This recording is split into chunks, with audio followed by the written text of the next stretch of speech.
You got a friend in me. You've got a friend in me. You just remember what your old pal said, boy. You got a friend in me.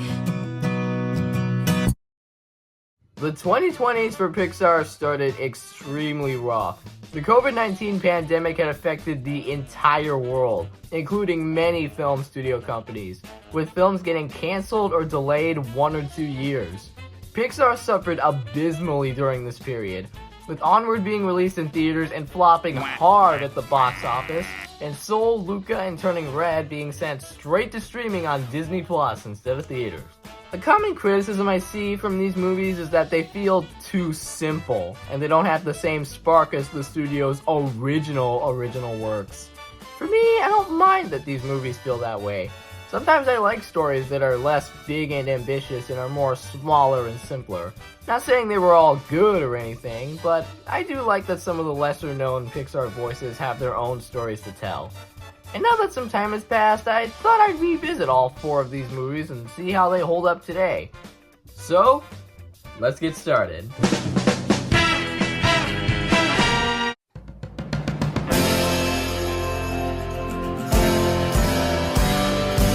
Let's start with Onward. I'm not the biggest fan of this movie overall, but I certainly wouldn't call it bad.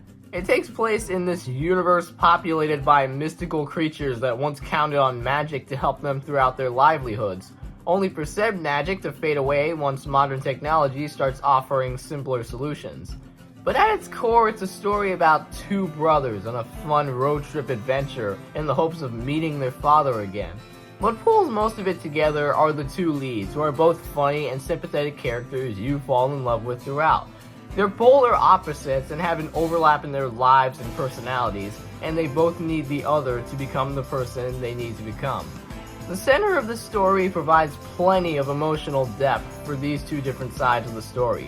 One for people who may have lost an important person in their lives, and the other for sibling relationships and how one should treat the other in any sort of situation. As the older sibling, this relates to me very much, as me and my younger sister have to have each other's backs all the time so that our relationship doesn't turn into something like this. Oh wait! No! Why did you leave me? Because you're a jinx! Do you hear me? Milo was right! In general, there's nothing inherently bad about Onward. It's a fun road trip adventure with the usual Pixar emotions sprinkled on top of it, and it does the job well. But the actual plot wasn't the best.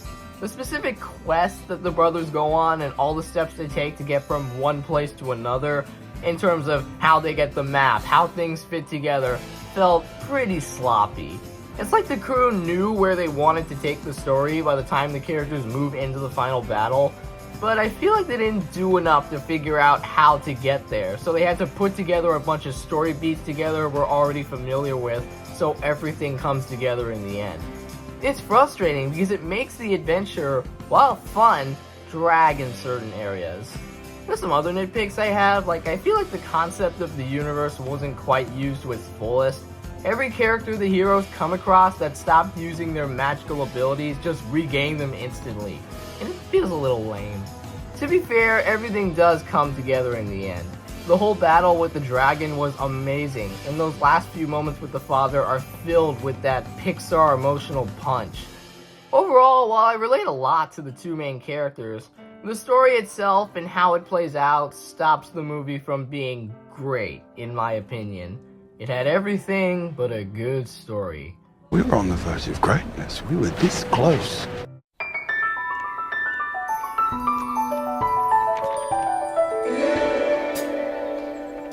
I've reviewed Soul twice already, so chances are you already know how I feel about this movie. So I'll keep this as brief as I can. I love this movie. Very fun and smart and whatnot. In a year like 2020, which was the worst way to kick off a new decade, this felt like the perfect movie released at the perfect time, solely because of what it chooses to tackle in terms of how we should live our life. The story has an uplifting and hopeful vibe, while at the same time touching on deep emotional themes about life, death, and our passions. All of this is told through the eyes of a man who has a true passion for music that he wants to pursue, because he thinks that music is his reason for living. What I really love about this movie is how subversive it is at times. It tells you one thing at the beginning about how a spark of interest determines what your purpose is, but then it flips the table around and tells you that your passions and your goals don't determine where your life goes in the future. You don't have to do great things in order for your life to have a meaning. You should just live it to the fullest and see where it takes you from there. It's one of the most mature subject matters to be handled in a Pixar film, to the point where it doesn't really feel like it's talking down to kids in any regard. It touches on these very adult topics that many people can relate to, and handles them in a natural, believable way. It's not all perfect. I feel like the story meanders a little bit in the middle. The main character switching bodies and just kind of vibing this way was kind of funny, and I think the way they used this plot beat was very clever, but it didn't interest me as much as some of the more mature elements. It's held back a bit by parts of its story, but otherwise it's a miracle movie. It offers so much for viewers to unpack and analyze, and I think that is great. This is easily the best Pixar movie of this decade so far, and you definitely owe it to yourself to check it out if you haven't already. Quanta fretta, ma dove corri? Dove vai? I've mentioned Luca many times throughout past reviews, and that's because I really enjoy it. Everyone has already said that this film kind of feels like something that would come out of Studio Ghibli, and while I can see in some areas why people would think such, I still think that it has some Pixar flair to it. This is a funny, charming, smaller story that doesn't have a whole lot at stake, but I consider that to be a plus. There's no grand adventure, there's no deep themes or morals, it's just a simple story about two sea monster boys chilling in an Italian town who want to win a race to buy a Vespa and live free. And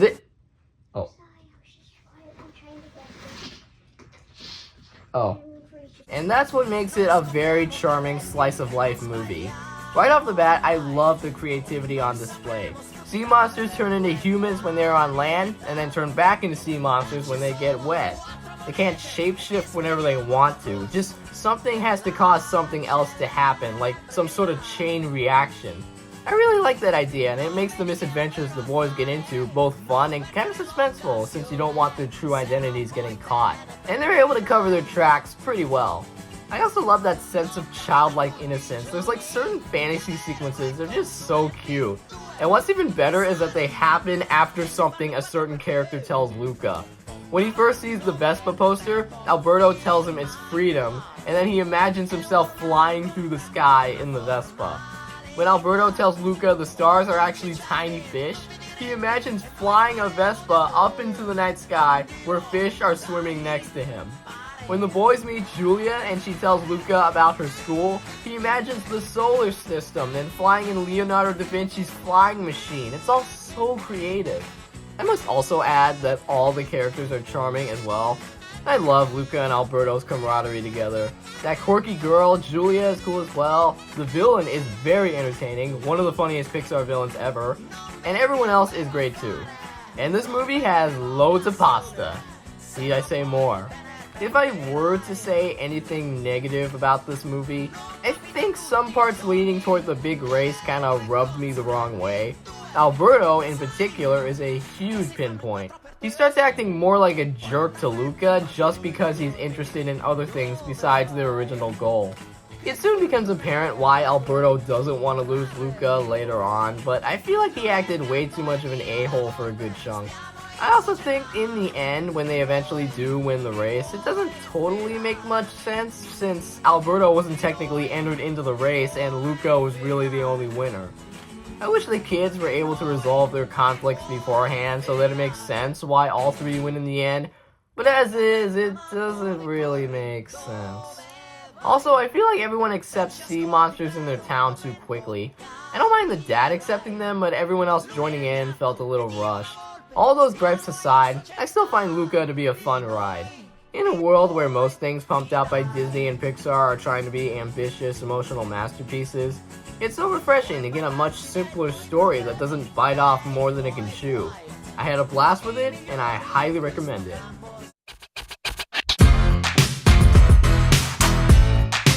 finally we have reached Turning Red. Let me just say that when the trailers for this movie first came out, everyone was ripping on it, whining about its exaggerated animation, its character design, its overall concept. Literally, so many people shat on it for no reason. And when it was released on Disney Plus, the hate was still happening. So I watched it, and all I have to say is, what the hell is wrong with you people? I went in expecting a big piece of garbage, and instead I got an actually really good movie. What a ripoff! Nah, but seriously, I really do like Turning Red. It's cute, it's funny, all that stuff. Obviously not one of Pixar's all-time best, but I do think it belongs somewhere up there among their best. Let me start off by saying that the animation is good. You can tell that stuff related to Ghibli and anime was a huge inspiration for the movie in terms of the way it's overall presented.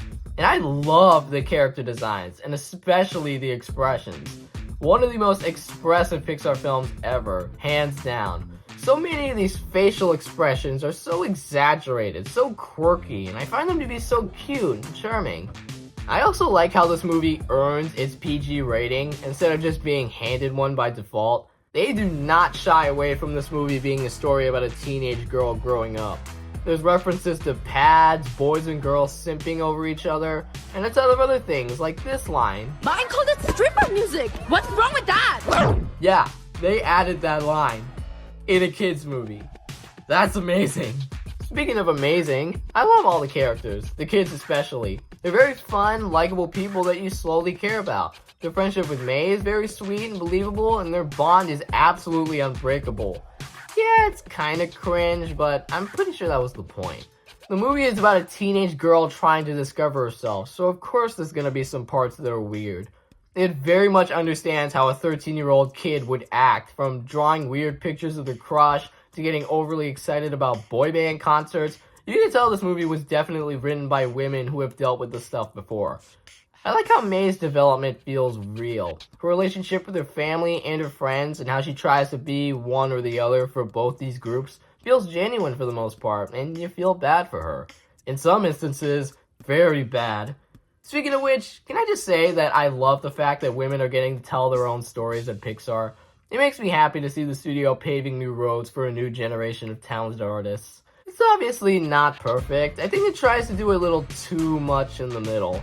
The movie later reveals that May's mother, her grandma, and aunts also turned into a red panda, and it's mostly told to us through exposition. I like when the film was focused on May and her struggles, and while the stuff with the mother isn't bad, her journey feels a little rushed. Another thing that kind of bugs me that isn't a huge deal is sometimes the tone is inconsistent. There are scenes where they try to pull at the heartstrings, and then there are others where the characters are telling jokes and May twerks at her mother during the climax. Again, this didn't bother me a whole lot since cringe is where the movie's charm comes from, but maybe they could have toned it down a little bit. Aside from those nitpicks, this movie's pretty darn good. It absolutely does not deserve all the flack it's gotten recently. It's just a whole new different type of story with its own zing factor that makes it a solid watch in my opinion. Not one of Pixar's best, but still solid.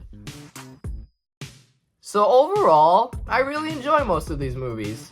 After a whole decade of mostly sequels, it's nice that Pixar returned to original work. And you have to admit that there was a clear effort into making them as good as they can, instead of cashing in on something that came before.